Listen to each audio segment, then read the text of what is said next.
He loves to blame the war of Russia against Ukraine, but we get less than 0.3% of our trade with those countries. In fact, the things they make are things we already have here, energy and food, if the Prime Minister would get out of the way and let Canadians produce it. And maybe that's why Mark Carney disagrees with him. He says it's quite of inflation. It's quite broad, so it's not all imported inflation. In fact, most of it is now domestically generated inflation. And this Prime Minister is responsible for that inflation. Why won't he take responsibility? The Right Honourable Prime Minister.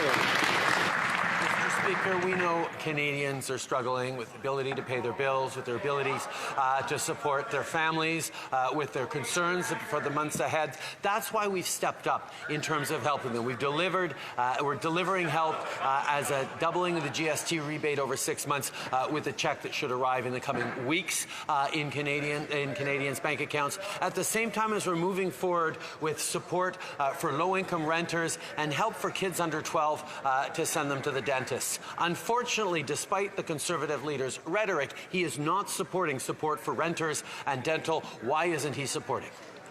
The Honourable Leader of the Opposition.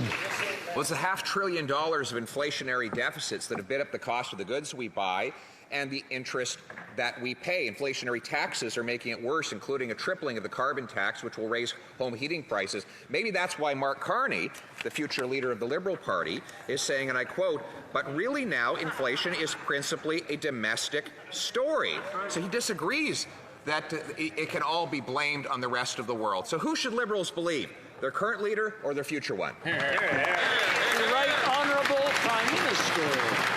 On this side of the House, Mr. Speaker, we listen to Canadians who are talking about the fact that they're having trouble paying for groceries, having trouble paying their bills, worried about what the winter's going to look like, which is why we've stepped up as a government to deliver checks to support them in the coming weeks with a GST rebate that is going to help 11 million households, and measures to help low-income families pay the rent as well as send their kids to the dentist.